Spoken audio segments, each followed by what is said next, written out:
Hi, it's Christine Daigle. I'm Jenna Brown. I'm Kevin Tumlinson. And I'm JD Barker. JD is not here. No, JD's not here. About where JD was. I thought he was in Spain, but now he's in Florida. You can tell us back next week. I think he was always in Florida. He said he was on an island that was heavily impacted by the hurricane. So perhaps he's rescuing people from rubble. Yeah. Or something I'm like sure something heroic. That's it. Yeah. That's Very a heroic. lovely family vacation. Yes. And I don't think any of us have personal news. So, Kevin, what is in the other news? That's an assumption. What an assumption to make. I don't know. We usually talk about it before the podcast, and nobody said anything. Yeah. So Kevin, do you have any news? My news is that I'm very concerned that JD Barker is missing. So if you've seen him, we're going to have some milk cartons printed up. If you've seen him, we'll give you a number to call. Well, let's just talk about actual news then. Fourth Wing publisher and Cheryl Clark launch Premeditated Productions, set first look TV and film deal at Amazon. Liz Pelletier, CEO and founder of Entangled Publishing, and Cheryl Clark, former president of Crooked Highway, have launched a new production company called Premeditated Productions. Premeditated Productions has secured a 3-year first look deal with Amazon MGM Studios to develop TV, film, and gaming projects based on Entangled Publishing's extensive backlist, including popular romance and fantasy titles. The production company will prioritize stories featuring strong female heroines. Among the are there male heroines? Okay. Among the projects in development is a TV series based on Rebecca Yarrow's best-selling books, Fourth Wing and Iron Flame. I think the most interesting thing I learned from this story is that apparently Amazon owns MGM Studios now. Is that what I just learned? They've owned them for a few years, I think. I had no idea. Jeff Bezos, you ruins everything. Don't make me sing the song. Born in 1964, it's Jeffrey Bezos. Well, I think it's interesting that a publisher is sort of going all in on the movie aspect. Especially Entangled has always kind of been like an independent publisher. They're not like they distribute through Penguin Random House, but I don't think they are I think they're their own entity as far as publishers go. Yeah. I get confused about imprints and distributors. It gets a little sometimes. Those are murky waters. Yeah. Sometimes I don't know. Yeah. My understanding, man, it's too bad JD's not here. He could correct me on this, but my understanding is that the distributor is the like umbrella, and the imprints are the little raindrops that fall off of the umbrella. Or I'm torturing the metaphor, but they're the DBAs of the overall thing. Well, I know sometimes an imprint is actually like owned by, so like Penguin Random House has like a bunch of imprints underneath them. I don't know that Entangled is considered an imprint. I think they are a publishing house that has some sort of agreement that uses Penguin Random House's logistical structure to print and distribute and get the books to all the places in the world that it needs to go. Right. So that's not a lot of those. Usually they end up getting eaten by the behemoth, as it were. Yeah. But there's a lot of that happening now. Like JD's got that deal with Simon and Schuster. JD is a distributee. So there's a difference between being a distributee and an imprint. I think you're right. JD would correct us if he were here. He's not. I'm pretty sure that there But he's not, so we're just going to make up We're going to make stuff up and hope we're right. The answer is pants. And we'll hear it later, I guess, in the emails. So fine. I am going with they are different final answer. Perfect. Yeah. But yeah, it is really cool that they have a 3-year first look deal with Amazon. I don't know what that all entails because that makes it exclusive then, right? No. Well, only for that period. But they would have Amazon would have 3 years MGM to offer on that book before they can go to other places. Yeah, it's going to depend a lot on it's going to depend a lot on what they inked, but the in general what that's going to mean is like they have 3 years to sign paper and begin production, and that can take a lot of different forms. So like if they just sign something and say we're going to produce this or whatever, they may not necessarily promise to produce it. They may just hold it. So that's where those things can get a little problematic and tricky. But given the nature of this deal, I'm guessing that's not the way this is going to operate. They're probably going to say, we have 3 years. We get the first right of refusal in a 3-year gap.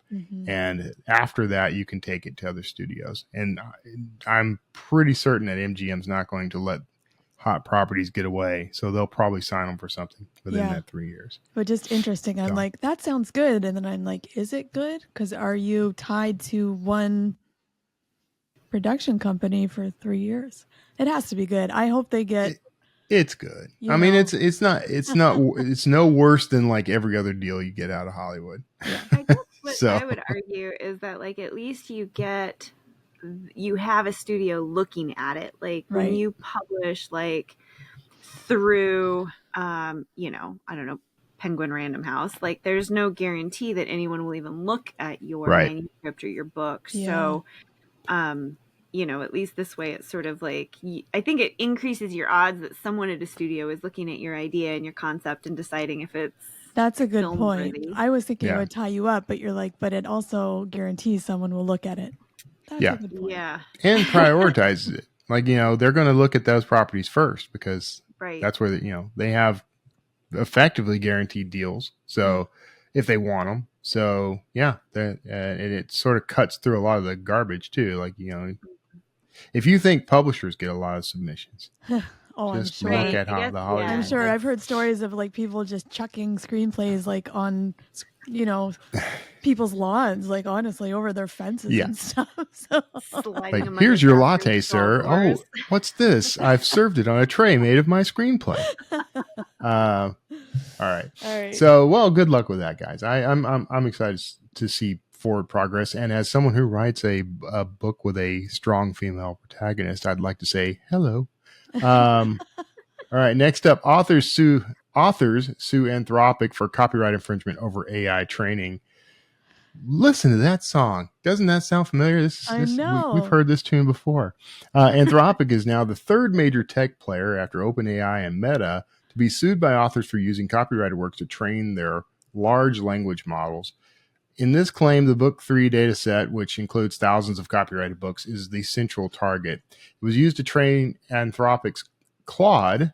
This isn't in dispute, as Anthropic has already admitted it. The question, though, is this legal? Does it rise to a level of piracy? Or does machine learning have the legal protection of human learning, in which I can read as many books as I want to learn how to write better?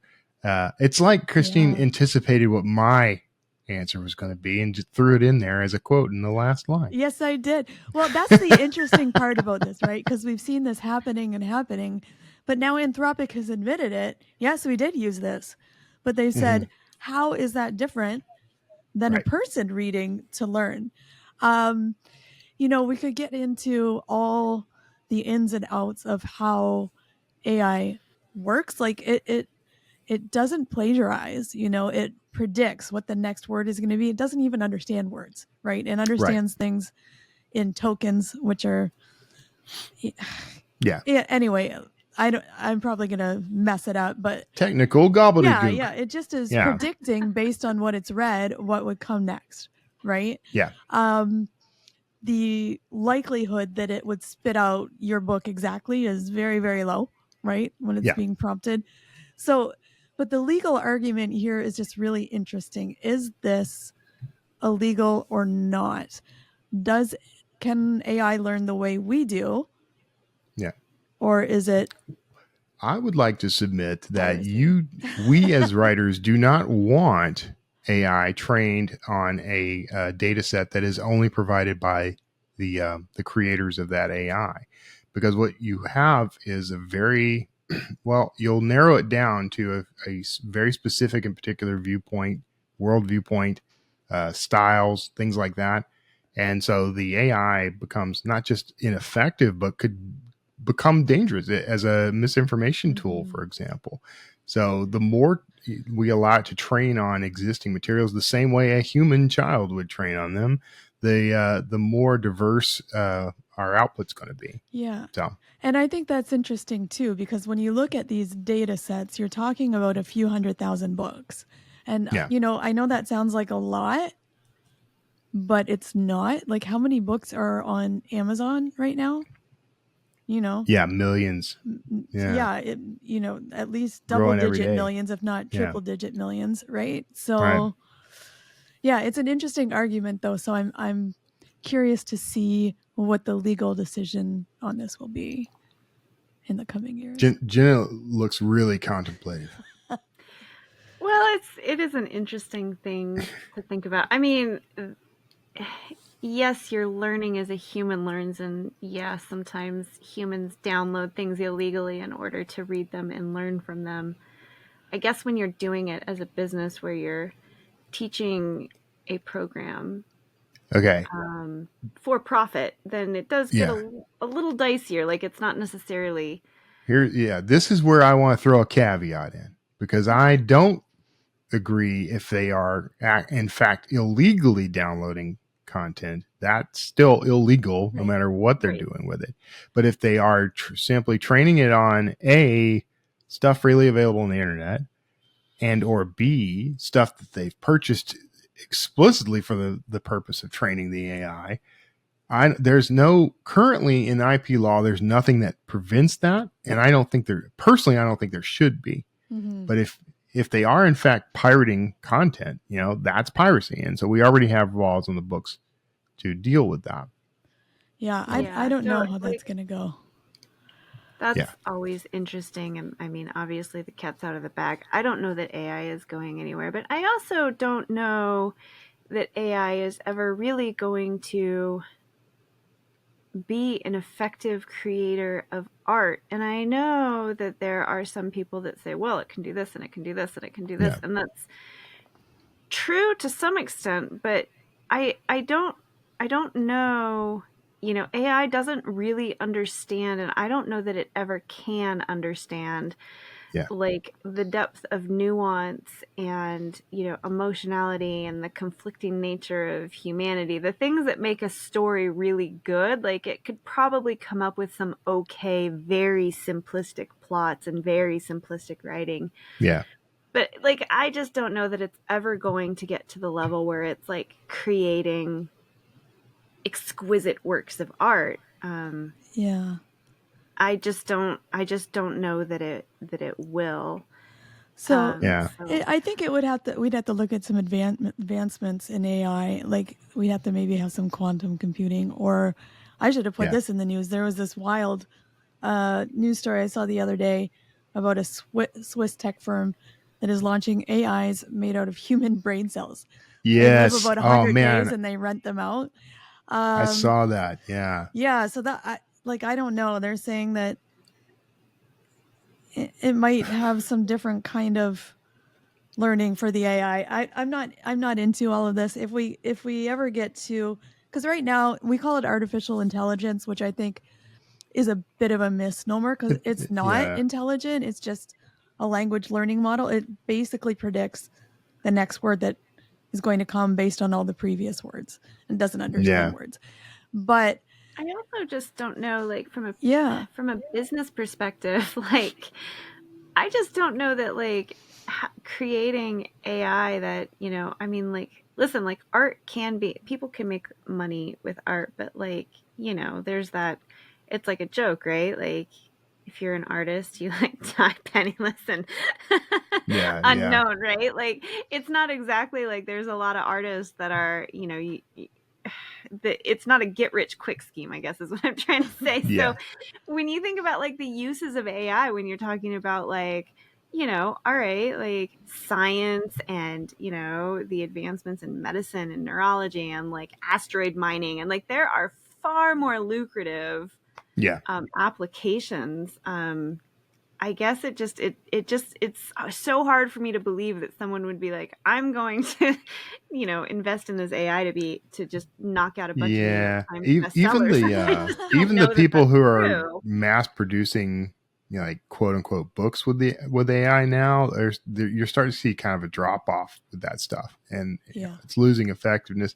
And I don't think that it's going away. I think that there's always going to be people who are people who are willing to generate a bunch of garbage content like that, and B, people who are willing to read it because they can't find what they want elsewhere or whatever. Yeah. But I do think that what we're going to see is a trend, because nobody complains that when a factory uses a computer and a machine to do prints of wallpaper, that it's costing wall painters a job. No one does that, and there's a reason for that. It's because there are just certain aspects even of art that we are going to want to outsource, and we're not going to want to generate using it that to be level more creative versus the AI being creative itself. Yeah. I think until we get a jump in technology, it's not going to be able to do books at a best-selling level. It can do mediocre books. A lot of that is the human input, what you understand about story and what you're able to put into it. I don't know. We've kind of. I'm going to throw one last bit in here, and then we're going to move to the next story. But if you are interested in this and you're attending NINC 2024 this year, I am on a panel with several other authors to talk about AI in this exact context. So when is that? I'll come heckle. Yeah, come. It's at NINC. If you are attending NINC, Novelist Inc. in Tampa, or actually it's St. Pete's Beach, just outside of Tampa, Florida. So. All right. Next month. So come see us. Cool. I'm doing like 4 talks at that thing. Awesome. They really loaded me down. I'm working harder there now than I did when I was working for Draft Digital. Sorry. All right, speaking of AI, we haven't talked about AI enough yet, but 11 Labs text-to-speech app reader is now available globally. 11 Labs has made text-to-speech app reader available globally, now supporting 32 languages. The app allows users to upload text content and listen to it in different voices and languages, including Portuguese, Spanish, French, Hindi, and more.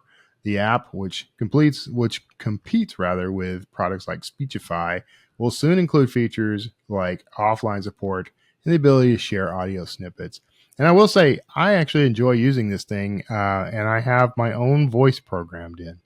So, read myself gentle little bedtime stories every evening. Yeah, I think this is interesting. Because you could listen to our podcast and just upload it, and it will come in a different language. I thought I read somewhere or heard somewhere that it can actually do the translation in the host voice. So in my voice when I'm speaking Spanish, which I cannot at all. I'm not sure if 11 Labs does that. I heard but I know I've seen that, and maybe they do. Yeah, I mean, I haven't really heard cool. that. That is very cool. Yeah. It's also very weird. Yeah. There are a lot of applications for things like that. That's something. There's a company out there that's doing that. Add translations to your podcast or your YouTube channel, and it will do that on the fly, which is equally impressive. Yeah. So pretty soon I think it's going to be a scenario where we're having this conversation. Like, we could do this as a live stream, and we're having our conversation in English, and someone in France is hearing it in French, and someone in Spain is hearing it in German, because something's always going to screw up somehow. I don't remember. I read a book a long, long time ago, and I have no idea what it is, and I don't even remember what the plot was. All I remember from the book was that when they traveled to different worlds, they got like a thing that was put on their throat, and as they talked, it translated to whatever language someone was versed in, but they didn't change anything. And that's always stuck with me. I thought, how cool would that be? Well, as a Trekkie, always like, oh, you got the universal translator now. Right. We really have it. Yeah, we're getting there. Yeah. All right, cool. What's going to be interesting is when it gets to the point where it can use predictive algorithms to decide, okay, this person's language that I've never encountered before has these phonetic traits, and so I'm going to translate it this way. And you start translating languages it's never encountered. Then we'll be there. They're already doing things like that. Yeah, with deciphering dead languages. Yeah. That we don't have. We'll figure out how Latin sounds. That'd be cool. Yeah. We got one more story. We got time for another story? Final story? Quickly. Well, real quickly. Because I like this one. A new literary startup wants reading to be sexier. I'm too sexy for my words. Okay, so Erica Cerullo and Claire Mazur have launched 831 Stories, a new romance-focused imprint. In their first year, 831 Stories plans to publish 6 books by different authors, distributed by Simon & Schuster and produced by Authors Equity. They aim to publish another 12 titles in the following year. Cerullo and Mazur are longtime collaborators who previously launched the e-commerce site Of a Kind and co-authored the book Work Wife. They are also known for their newsletter and podcast A Thing or Two. 831 Stories will focus on narratives featuring independent grown women and diverse romantic pairings. The imprint promises to include authentic, unapologetic depictions of sex with a classy, minimalist design approach to their covers and merchandise. Sexy merchandise. Opens all kinds of. We're not going to get on the sexy merchandise controversy. Sexy merchandise, everyone. Well, listen, I'm not. If you're publishing sexy books, I think that you should be allowed to produce sexy merchandise. Yeah. And if readers don't like it, they don't have to buy it. I'm just going to start producing sexy merchandise for my books. They're not erotica or romance, but I think there's a market for some Dan Kotler themed bikini briefs. Oh God. Okay. I'm very interested in seeing how this goes. All right. Well, Christine, what do we got going on this week? All right. So up this week, it's S.B. Caves. Sam is the international best-selling author of A Killer Came Knocking and I Know Where She Is. His new high-concept thriller novel, Honeycomb, is out now. So here he is, S.B. Caves. Sam, welcome to the show. Oh, thank you very much for having me, Christine. Yeah, we're delighted. You have a new book out, Honeycomb, which is being pitched as Big Brother meets Black Mirror. So I'm excited to talk about that. Yeah, very good. Yeah. Yeah. But let's start at the beginning. How did you get your start in writing? So I was always tinkering around with writing, always trying to get some stuff off the ground, even from like a teenager and things like that. And before that, in fact, one of the first things I really seriously was trying to write when I was in primary school was like so this would have been like age 9 or 10, was like Goosebumps fan fiction back in the day. I was making my own Goosebumps, calling them Goose Pimples, this kind of thing, where you're just ripping off all the new R.L. Stine books, and then as a teenager trying to write kind of slightly longer form, writing these kind of long stories, all handwritten and stuff. And I remember the first kind of one I wrote was about 50 pages of A4, and I was really proud of it. I was about 13. I was like, wow. But my real publishing journey kind of started in 2017 when I finished a novel called I Know Where She Is, and I sent it out for an agent. Really, it was the first time I'd really thought about taking it seriously, getting an agent. And I was lucky enough actually to get quite a few offers and things like that, and then published. And it was, so it kind of picked up steam, and that's where I got the start, as it were. Yeah. That's very nice. Now, do you still write longhand, or have you switched over to computer? No. Do you know what? It's funny because I can't remember. I think it was Neil Gaiman. I was watching an interview with Neil Gaiman, and he was saying, you always think about someone like Neil Gaiman just knocks these things out of the park every time, just so effortlessly. But he's saying, no, actually, the first draft is just kind of a bit of a mad nonsense. And then, but he said what he's doing now is actually writing by hand and things like that. And what I've been trying to do, actually, I do everything on my laptop, but what I've been tinkering around with the idea of doing, because in my head, I'm thinking if I get a bit of spare time to do something on my phone, even though it's like really like, just to be tapping things, and it's not great because even reading on my phone, I don't like, but no, I write everything laptop and I sit down and try and get serious and, Nice. So with the book that you had come out in 2017, was that kind of like the first time you completed a novel, or had you had other novels you tried and hadn't pitched? No, I'd written a few kind of clunkers really, and it was all about kind of practice novels, because I think it's just one of these things where to get really good, I think you have to write a few a few ones that are ready for the junkyard, but it's kind of just learning. And even in kind of in between, like having published, I Know Where She Is in 2017, and then A Killer Came Knocking in 2019. Even in between, then I may finish a manuscript and just think, do you know what, this is not really hitting the mark or whatever. So there's still practice novels going on, you know. But no, but I Know Where She Is in 2017 was the first time I thought, actually, this is kind of a book that is, it's kind of all come together, and it's flowing quite well, and I think that I could have something here. That was the first time I really got that feeling where actually this might be an agent might want to get in on this and help me out with this. Yeah. Nice. And so then when you kind of realized you're like, hey, this is pretty good, how did you go about finding an agent with that? Did you go through the cold email route or did you do something different? No, so what I did was I kind of researched it a little bit beforehand, how to approach an agent and things like that, because I know that in many respects the actual act of getting an agent is almost a skill in its own way. The way you Mm-hmm. approach, you know, you kind of got to come correct a little bit because they get so many submissions. And even if you've written something really, really good, I'm kind of always of the mind of if you approach them wrong or you kind of do something, you know. So it was all very professional, even how I pitched it. Like I think it was Query Shack I was looking at. Is that the site? I can't remember. Yeah. Yeah, I think that may have been the site I was looking at and looking at how to approach and how not to approach and things like that. So I did that for a little while, but I was quite lucky actually. I had a friend who had just got an agent about 6 months beforehand, and she gave me a lot of advice. And she was kind of telling me what you should do is this is how you should do it. And then what she said to me was, if you get a bite from one agent, let all the other agents know and just say, just to let you know, I've had an offer or whatever. And then what that does is that kind of wakes them up a little bit if they haven't responded to you. And that's kind of what happened actually. I was quite fortunate in as much as I had a few different agents get in contact and say, oh, well, we'd like to see the full manuscript, that kind of thing. And so it kind of all worked out. Yeah.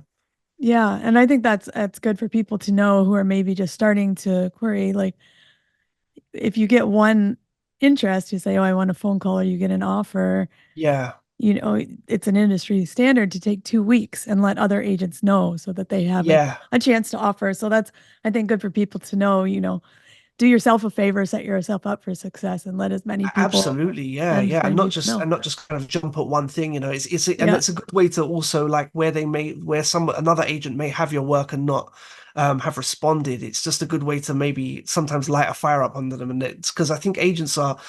I always think that agents are always looking for, you know, they're always looking for a book to push and always looking for a new book to kind of get behind and a new author to Hmm. champion.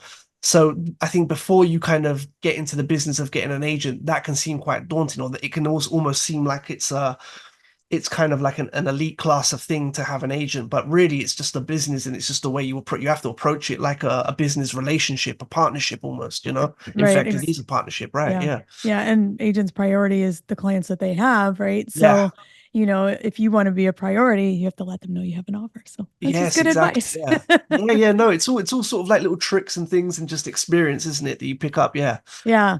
Yeah. So, okay. So you've got this first book out. Yeah. What were you doing at the time of your debut? Were you writing full time? Were you working another job? What were you No, no, doing? no. I was working another job. I was in an office and just working. And what I would do is actually the first two novels I wrote before I had children. So I've got two boys.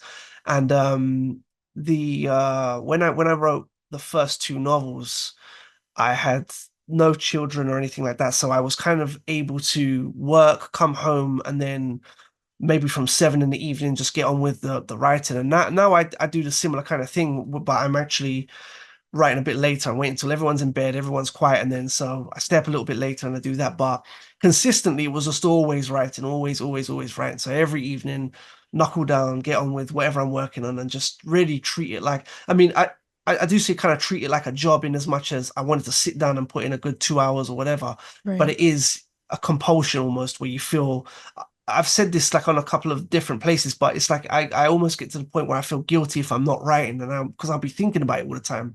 So it's like I might as well just knuckle down, even if I'm exhausted. And but so that's always the way I've treated it. Really, I've always just treated it like I've got to get on with these. You know, I've got to get on with a quota of words, 1,000 or 2,000 an evening to keep the train going, as it were. Right. And are you still working in the office job now? You still doing No, both? no, no. I'm, No. I'm fortunate enough to work from home. Actually, I work for a company in New York, but I work from home, which gives me a lot of freedom in terms of um so the school runs with the kids, I can do that Yeah. before, I have to log on. And then when I log off, there's no traveling, because the commute is the other thing as well that really kills a lot of your energy. Like, it's almost like, you're doing part of the job on the way to work, just getting in, like in London, especially if you're rush hour, those trains, you're getting crushed, you're getting, you're exhausted, it's sweaty, it's hot, it's stressful. And then you got to do a whole shift, come back home, do it all over again. And then, by the time you've had dinner and, so I'm fortunate not to be in that position anymore. So I just kind of put the kids to bed and then I get on with it. So when everyone's in bed, that's when I write. But by that time, I'm pretty tired myself. So I bet, yeah, but yeah, almost it's more exhausting not to do the writing than to do the yeah, oh writing. yeah, exactly. Nice. Okay, so now you have a new book, your third book, Honeycomb, where a burned out pop star is recruited for a study where Yeah, contestants are exposed to a new drug and you may be taking it or you may be taking a placebo and you're all yeah. locked into this mansion together. Yeah, it's it's Yeah. it's playing on that kind of old trope of a bunch of strangers locked in a house, but it's the twist here is that what it is we have our main character, a lady called Amanda, and when she was about 18 or 19, she wins this competition that's a bit like a American Idol. It's like a reality singing competition, and she has this one summer where she's everywhere. She's a blazing hot, the new artist, and she's at number one, the album's at number one. But then what happens is, which is what happens to a lot of these kind of reality scene, contestants, she kind of goes over the other side of that peak of fame and becomes a one-hit wonder, and it turns on her and she becomes almost seen as a bit of a joke, and she gets parodied and everything, and this fleeting moment of fame leads to her using substances and things like that. And Yeah. then years later, when she's kind of cleaned up her act, but she's in a bit of a financial pickle at the minute, she gets offered the opportunity to take part in this. It's put to her as it's a social experiment with a slight element of medical testing. And what that means is that her and five other strangers are going to be locked in a house, and every day each of them has to take a pill. They don't know what it does, and only five of them are taking placebos. Only one of them is taking a revolutionary new drug that they're told has no adverse side effects. But as we know with these kind of books, what's going to happen is that things are going to get out of hand and things are going to get crazy, and that's exactly what happens. They're locked in this house, these six very different personalities, and things start to get really wild. And yeah, it gets spooky, it gets very tense and claustrophobic, and there's a lot of disturbing parts going on. And yeah, so it was a real I've said all that, but it was such fun to write. It was of everything I've written, it came together so well, and it was just really really, really good fun to write, really challenging, but very good fun. Yeah. So you said quite a few things there that I would like to dig into some Sure. more. So your characters, you have these big personalities, which is Yeah. always fun to write. And then you've thrown in an addiction aspect. Yeah. That's a tricky thing to write about. What made you want to write about characters dealing with addiction? You know something, I think with this particular character, Amanda, who is an ex-pop star, and maybe there was an element of like an Amy Winehouse thing, but what really was more the inspiration was the fact that her real addiction was kind of fame. And what happens is when she lost that, she's searching for other things, and she's doing the typical thing of going to the nightclubs and coming out and getting photographed by the paparazzi with like powder around her nose, and it's all over the papers and things like that. But it was really this whole thing of the loss of fame, and that was something I was always interested in, especially with one-hit wonders, because if you look at things like, I don't know, the most famous example might be something like Milli Vanilli, where they were winning Grammys and things, and then you kind of look into what happened to them afterwards when they found out that it was all a bit of a hoax and things, where for that 1 year or 2 years or whatever it was, they were living the life of a real pop star, and they were famous, and that's something that I thought, well, that's an interesting thing. How does somebody deal with not being famous anymore, but have have had that, they've had that level of fame that is just everyone adores them.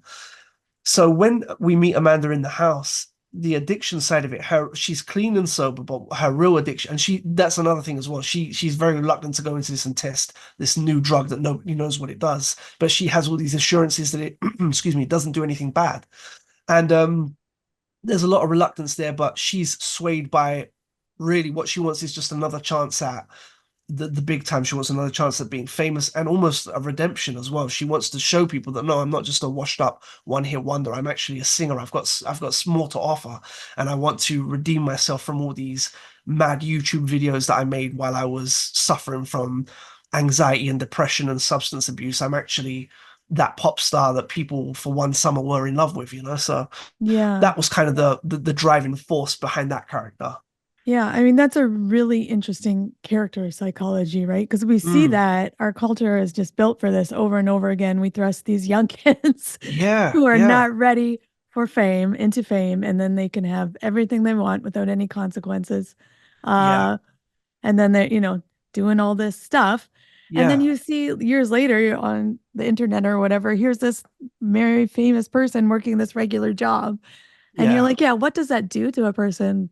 Well, this is it. And that's what I was always I was really interested in that, because in the UK, I don't know if it's the same in where you are, but they've got like the X Factor, which is like American Idol and everything like that. But every year, like, you would get like one person that would really do well, but then one year someone might win it, they get the Christmas #1, and then you don't really hear from them again. And it was always that thought of like, because I remember one of them, I never remember the person, but after they had this big success, they ended up having to move back in with their parents or something like that. I can't remember what it was. And that's what I was thinking. I was like, what does that do to, what kind of does that do? It throws you through such a loop. Yeah. And that's really what I wanted to explore. That was one aspect of it.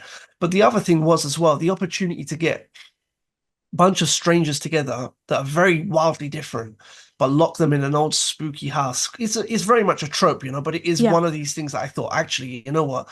This is something fun, and it would just be kind of a regular trope if not for this added element of the mystery of this drug that they all have to take. And that's kind of what I was playing with, the atmosphere, the clash of these personalities. But the challenge then is that you've got 6 people locked essentially in a house. You then have to give them something to do to keep the plot moving. So this is where it was the most challenging thing for me to write, because it was like, okay, so we got these guys. What are they doing? They can't just sit around drinking all the time and arguing. that may be fun, for one chapter, but we have to then do little bits and pieces. So it was working in twists and working in strange little subtle things that might play out later, and all these little paranoid things, and trying to keep the reader as much on their toes as possible, which was the real challenge. Yeah, locked room mysteries are difficult. Yeah, exactly. Because you're in the same setting the whole time, right? So then they're a difficult challenge to plot, because you have to come up with really interesting plots and know like, when is this too much and when is it not enough, and get that right balance. So right, exactly. If you have anything you've learned or any tips about writing locked room mysteries that you'd like to share, I would love to hear it. I think it's a funny one, because I'll tell you why. Because when I finished the first draft, I didn't look at it immediately. I thought, I'm not even going to show this to anyone, because essentially I think this is going to be too much like people just in a room, people in a house, and then it goes a bit crazy. And then I think, my confidence wasn't really with it. And then I looked back at it and I thought, actually, you know what? The thing that I think I was able to do quite well was, you kind of have to keep everyone on their toes a little bit. You kind of have to keep everyone having their own, the 6 different characters with their own personalities. It's all about trying to find out what they want, what they're getting out of this, and what their motivations are, and what's driving the story.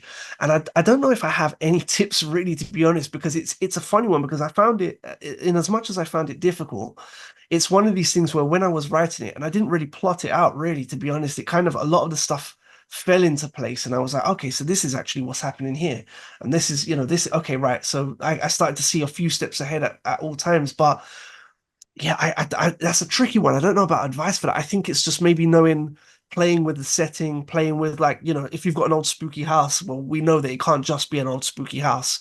There has to be more to it, and if you've got one character that seems maybe too good to be true, well, what's going on here? So my whole thing was just to try and keep everyone on their toes, and try where I could to work in certain twists or things that you think might be twists, but the main thing I'm trying to do is not become too predictable as well.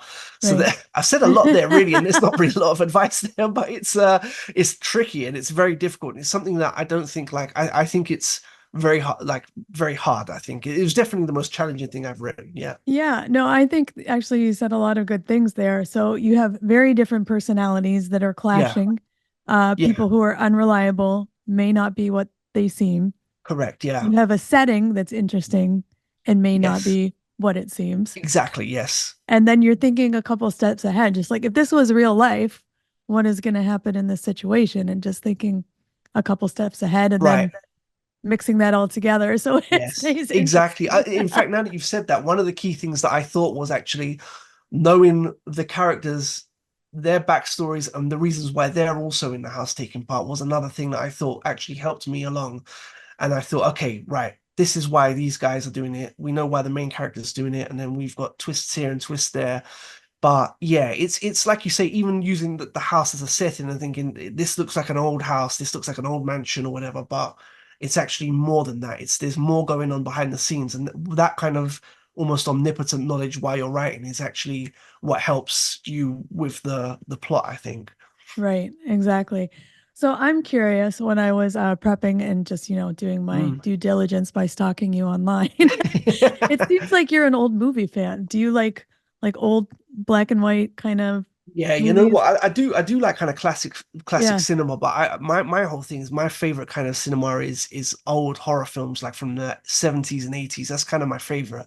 Yeah. I like a lot of the older horror films and not even like the classic horrors. I like a lot of the real budget unknown kind of things. That's kind of my comfort thing. I grew up basically, my sister and I, we grew up one of our childhood things was renting videos from the corner shop, the corner convenience Yeah. store, but they were never really good movies. They were always really budget B movies, so really strange horror films that they would never have like The Howling. They would always have The Howling 3, which is like the worst one, or they would have just some real obscure, like even obscure Italian ones, So, and that's another thing. I really like Italian horrors, but also I'm kind of I'm a little bit into like I'm very into kind of Japanese and Korean thrillers and horrors and things. My wife's very into Korean thriller programs on Netflix, the series and stuff. So we watch a load of stuff across the board, but yeah, a few different interests. Yeah. So I was looking at that and I'm like, oh, like we like the old school horror. Yeah. Do you take inspiration from that for this Yeah, I think book? what I like about the old school horror films as well is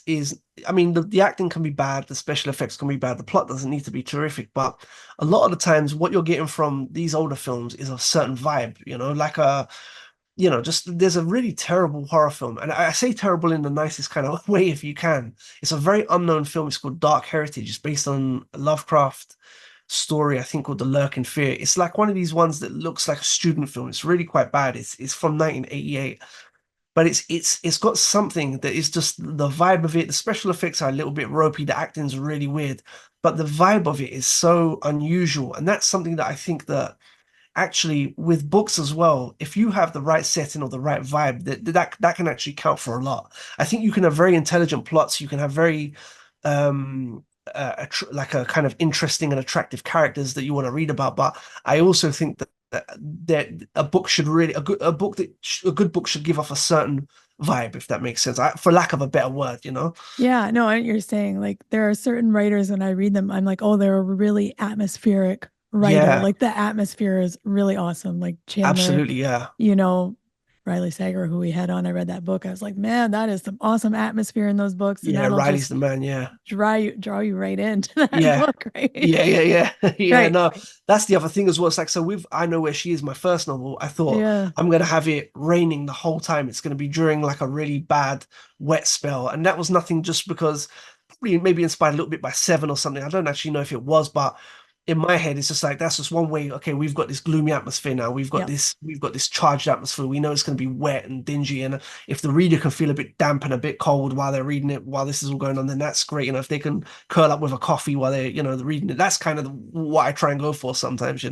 Yeah, exactly. Yeah, and then you bring up Seven. It was raining during that whole darn movie until the end, wasn't it? Yeah. I feel like you're going to get a cold just watching it, right? Yeah. Yeah. So you also like you said like Japanese and Korean horror, and I think you do the anime and stuff too, which is a very different style of storytelling. Yeah, so yeah, some of the animes, the older, I'm not like a connoisseur, but some of the older ones, the older anime series, there's a series that like when I think about when on TV, things that I've seen that have really blown me away in terms of storytelling, there's the first season of True Detective gets heralded a lot, and I love it. That's one thing that I thought, this is so well written, it's so well executed, and I think that's probably my favorite. But there's an anime series called Berserk that's from 1997. It's about 25 episodes, and it's kind of on the surface like a high fantasy, dark fantasy kind of story set in like a almost like a medieval Europe type setting about this band of vagabonds that are, doing this, that, and the other. But there's so much more going on. There's all these weird kind of like, love triangle, and there's spooky stuff, and but it's kind of like, I think certain things that animes might get dismissed, like, because there's a lot of really good storytelling in animes, like things like Death Note and things like that are very clever and very, very well plotted out and things. And that's, yeah, that's another thing. When you find a really good anime, like the film Old Boy, the Korean film, the actual animated sorry, the manga that's based on is like an 8-part manga, and it's very different from the film. The film is excellent, it's a brilliant film, but the actual manga, the way the story is told in the manga is a lot different, but it's plotted like almost like a series. The way it's done, it's very well executed. So yeah, I try and get inspiration from a lot of different things, not just like books, but mangas. And I'm not a big graphic novel reader. I used to be when I was younger, but a lot of TV as well inspires me as well. So the TV is so well done now, on Netflix, always putting on good shows and things like that. And finding new shows, and Twin Peaks that I discovered about 10 years ago. And I was like, oh, this is brilliant.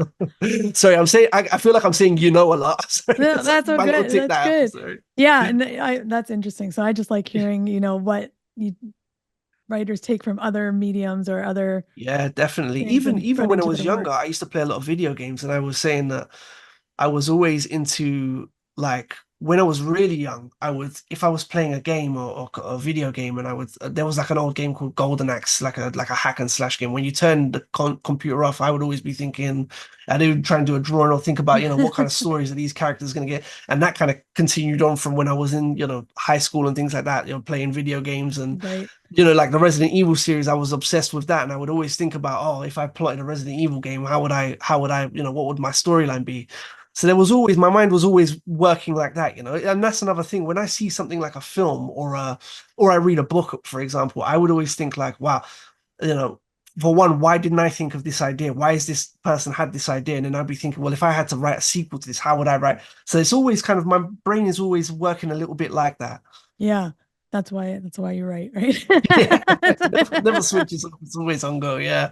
Amazing. So we were chatting about this a little bit just before you came on, and I just thought it might be interesting for other people to hear about. Yeah. So this is your third book.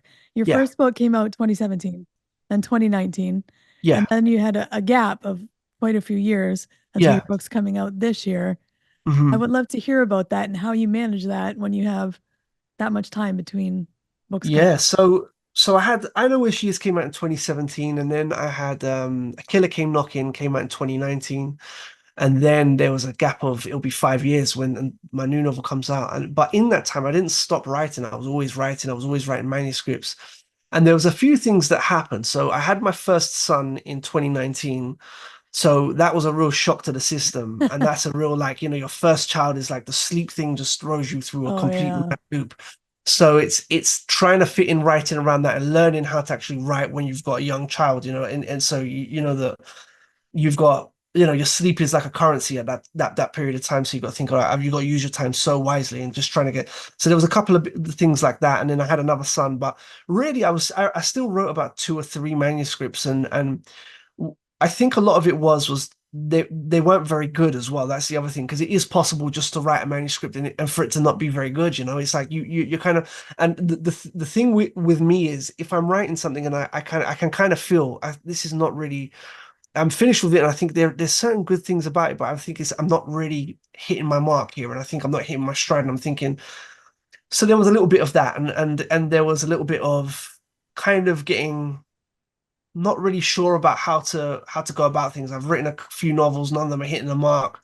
My agent at the time, I think, was maybe thought it wasn't the right way to go with certain novels, and because that's the other thing as well, I think, is that if you have 2 novels out that are a certain theme and a certain type of book, I think maybe there might be an idea to kind of maybe continue in a certain style of writing, or which is like, to build up a little bit of a brand. And I can't tell you what it was really. I just hit this period of time where I was writing things, and they weren't, like, I think the best way to put it is just, I just wasn't hitting my mark. I was like, sometimes it's like a Frankenstein novel. You come out with this thing that's like 500 pages, you cut out 200 pages, then you have a discussion with your agent, and then you add another 100 pages in, and it becomes a bit of a weird thing. And that's kind of, what happened. But then only recently, I say recently, the last year or so, it's all started just clicking back together. So I think I'm just going to blame it on my kids in the short thing. I'm just going to say, it's the kids. It's the dealing with the sleepless nights and all the stress that comes with children and everything else. But yeah, so so that's why I'm so relieved now that when Honeycomb got picked up and it was really glowing in-house kind of reviews and everything, and I was just like, oh, this is a relief. And my editor is really lovely, and she kind of was just sung the praises of it, and I was just like, wow, this is actually the confidence boost that I needed. And the publishing house Datura have been just an absolute dream. They've just really got behind it, and in meetings that I've had with them, they've just really championed it. So it's made me feel, really good. And and that's actually helped now with writing another manuscript that I've handed in, and just to keep up that kind of rhythm now, Yeah, I think that's really interesting, because I think we all hit those periods where we don't like what we're working on. Yeah. And we feel like we don't even know how to write a book, even though we've written other books. Yeah, right? I still feel like that when you're like, how do you even start a book? How do you, it's just crazy. So would your advice be, if someone hits that, just keep writing different books? Like write the next book, or what would your advice be on that? I have to say that my advice is always just to get on with it, get on with the writing. If you write something and it's 500 pages, but it's a dud, you can either kind of mourn it and say, well, I spent a year writing this and no one wants it, or you can just say, all right, we'll just get back on the horse and we'll get writing again. And I think that's the only really option, because it's like, you're only going to be sitting around feeling sorry for yourself or wallowing. You still have a manuscript that nobody wants, so you might as well get back to it and get writing it. And I've had that discussion with certain people that I know, where I've said it, because it's a tough old game as well. That's the other thing, is because it's like, it can knock your confidence so much when, if it gets sent out on submission, it gets rejected, or if you get rejected by an agent, it's tough. It's like you learn to, over the years, develop a thick skin, and to kind of see rejection as, okay, well, the only other thing left for me to do is to see if something else works and get back on it. And I'm kind of wired that way, where it's obsessive, which is maybe not a good thing, but it kind of works for me, where I'm always thinking, always thinking. So I'm thinking, if I get like, there have been times where I might be 200 or 300 pages into a manuscript, and I think, no, I'm stopping this here. Like, in fact, that happened during this little 5-year period where I was writing something and I hit a mark, and I was like, you know what?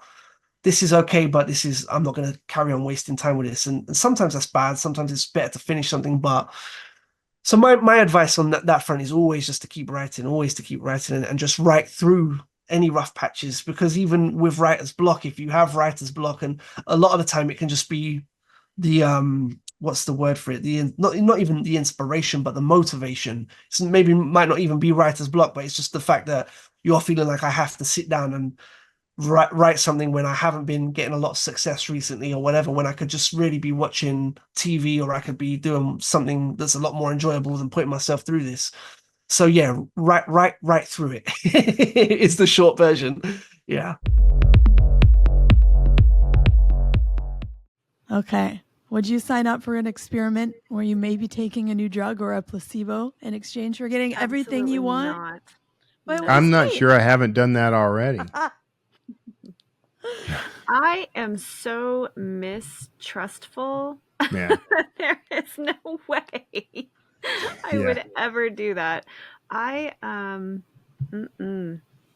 Nothing on the line that would, no. tip the I'm just not the guy. Yeah, I'm not going to try the experimental drugs in exchange for anything, because maybe I'd get to live in a nice house for the 20 minutes I have left of my life or whatever. No, I'm with you. I'm like, absolutely not. Leave my brain alone.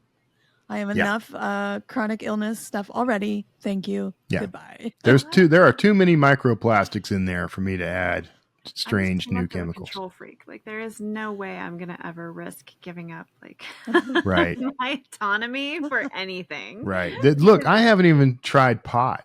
So there's no way I'm letting somebody inject some. There's still time. I know. Well, we're all going to be in Vegas. We are. It's like every time I go to Vegas, it's a brand new round of fend off the potheads. Mm-hmm. Yeah. Yeah, you'll be there with your bourbon. That's okay. We'll join in. They'll deliver it to your hotel room door. We'll deliver There you it to go. your hotel room door. They will. It's not so much the drug as it is, I just don't trust people's intentions. And so, you know, if they were like, hey, do you want to try this? And it was just as a drug, like that's, I guess, a different proposition than like, oh, but this will give you everything you've ever wanted. Because I learned at a young age, all magic has a price. Like I actually learned lessons from fairy tales and fables that I read. Like it never doesn't have a price. So, you know, now we say this though, I have to confess I'm a bit of a hypocrite, because if someone came along and offered, you ever watch Limitless, the film or the TV series with Bradley Cooper? And there's a drug called NZT that, you know, you take it and for like the next hour or so, you're like a magnificent genius in everything. And I've always, I would take that. Downsides and all. You I'm want like, to be a magnificent genius? A magnificent, far more than I am now. Didn't you see the cautionary Simpsons episode where Homer becomes a genius and then he's so sad he shoves a crayon back up his nose? He puts the crayon back. There's a lesson to be learned there. I'm willing to learn that lesson though. So. Perfect. So yeah, I like, you know, when I talk to authors about their querying process and we just see kind of how they got their start. There's that query shark again. It's amazing how many people have got help from Query Shark. It's still around. It's been around forever. So I just wanted to bring that up again for anyone at that stage. Take a look at Query Shark. I need to look at this thing. I can't, but I think it was Janet Reed was the agent that did it, if I remember correctly. And she's now passed, but it's just a wealth of information. I believe the website is still up. Yeah. I think it might be like an archive stage, but it's still accessible. So it's no longer active. No, but you can still get the information, right? Oh, okay. I think. If not, you know, Wayback Machine, you can get anything. Yeah. There we go. I'll try that out. Yeah. Yeah, but I did like, you know, we don't talk a lot about querying advice. If you do query and you are lucky enough to get a bite from one agent, the advice there to let all the other agents know that you have queries out with is vital. I know, like, we get excited and you just want to say yes, but I mean, it's a business and it's a business practice and industry standard to do at least 2 weeks to give other people the time to also make you an offer on your book. So do your frankly, even if you didn't get an answer, you should send everybody a note that says, "Hey, I got this deal, and I just wanted you to know," and see what they say. That's deceptive and dishonest, but I'll do it anyway because I think. You mean even if you don't get it, you should not do it. Even if you haven't gotten the deal, that could backfire. that is bad advice. No, I think that is excellent advice. You will get blacklisted if you do that. They'll say from what agent, and then they will ask them. Don't do that. I don't feel comfortable telling you which agent. I'm not sure that's a good idea. You don't want like to start a professional business relationship off on a lie. That's not, you know. Oh, wait a minute. Let's consider which group of humans we are talking about here. Because if we're talking about, avoiding starting relationships on a lie, maybe we want to steer clear of industries like publishing. And I don't know. That's so cynical, Kevin. That is pretty cynical. Yeah. All right. I apologize to all the agents listening. That was not advice in any way. We do not support that. Not advice. Never lie to your agent. They are meant to be your business partner. Yeah, sure. Don't lie Let's to go your with business that. partners. Yeah. Cool. So this was a locked room mystery, which, Sam said that wants and motivation have to drive a locked room mystery story. But I think that's true for all stories. I can't think of any story where wants and motivations don't drive the story. Yeah. No, but I can see how they would be sort of like more highlighted because you don't really have a lot of external factors that would be influencing or getting in the way of those wants and motivations. Like it would be very, like they would have to be like, I guess, strong enough to just contain, to propel a plot forward inside a single room, I think, which I think is a little bit different. You know, because if you're out in the world running around and blowing things up and, you know, like, you're going to have things to react to that could change that. But in a locked room, I guess it's a lot more intimate. So anything with like a heavy focus on intimacy has to be like ratcheted up. Yeah. Yeah. I don't know. I'll stop rambling. I just keep thinking of Saw. Isn't it? Would that be That considered is a locked room? Mystery. Yeah. Yeah, it is. I mean, just with the backstory very dark and outside horrifying. of it. Yeah. Yeah. And Clue. Yeah. The game and the movie. Oh. Yes. A lot of Agatha. Well, Agatha Christie did a lot of locked room. Yeah. Yeah. What's the train one? Murder on the Orient Express. Yeah. Yeah. You're stuck on a train, and there's a lot of those. Or the cruise ship, the Nile one. Yeah. Yeah. Well, Agatha Christie, if you want to do a locked room mystery, she's the queen. So she's the one to study. Yeah. Yeah. And it's unfortunate. I tried to listen to a biography of hers, but it was actually it was an autobiography. It was recorded like, you know, radio style, and the sound quality was so awful I couldn't get through it, which is unfortunate because I want to study. Maybe AI can clean that up for you. Ooh, there's a thought, and then I can get it in German. Perfect. Yeah, and I don't even speak German. You know, I also liked when Sam was talking about his inspiration from movies and anime and how would I do it? And then, if I was going to write a sequel, how would I do it? Which I thought was a cool exercise. So I'm curious, what book that's not your own would you like to write a sequel for? Is that a tough question? Can it be one that actually has a sequel, but I didn't like the sequel? Yeah, we like that. Because the author who inspired me most when I was in high school was Orson Scott Card. Love him or hate him. Love him or hate him. I get it. But I cannot stand the way he ended that series. And he actually ended 2 series with one book. He had 2 series sort of merge at the end, and I can't stand it. I've always wanted to rewrite that and write a whole new ending. Cool. Does that count as writing a sequel? Yeah, I think that counts. And if you're listening, Orson, or Scott, as you like to be called, you'd rewrite you'd write a sequel to Fight Club? I would. Why do I feel like there was a sequel to Fight Club? I think it was in comic. I was just thinking that. I think it was a comic book. He did a comic series, yeah. Okay. I don't remember, though, if it was after, because I know it was heavily focused on Marla Singer, which I think is a fantastic idea. Yeah. Yeah, I don't know. Fight Club would be interesting. I don't know. I feel like I'm going to think of 10 as soon as this call gets... Yeah, I didn't even think of an answer to my own question, and now I'm like, well, that was silly. I don't know. I'd like to do 7, I think. I love dark stuff. Let's do a sequel to 7. 7 would be really cool. Do 7, but now it's about dwarves. Now it's 8. I'm just kidding. Yeah, it's 8. 8. Oh. 7, and the whole book is about what's in the box. What's in the box? Oh, I've told you guys my what's in the box story now. I forget what episode we did. Oh, yeah. Okay. I saw a tweet, actually, of someone who hadn't watched 7, and they just watched it like a few weeks ago. And they were like, you're telling me all those what's in the box jokes? And that's what was in the box. Yes. Yeah, that was what's in the box. Okay. Very good. So up next week, it is Anne Garvin. Anne is a USA Today bestselling author of 6 funny and sad novels. She currently teaches creative writing at Drexel University in their low residency MFA program and has had positions at Miami University and Southern New Hampshire in their MFA creative writing programs.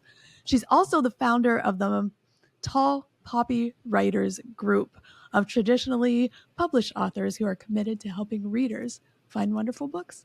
It's going to be great. If you'd like to be notified as soon as new episodes publish, make sure you go to writersincpodcast.com and sign up now. We'll see you next episode and have a great week of writing. Thanks for listening to this episode of Writers Inc. Access the show notes and leave a comment at writersincpodcast.com.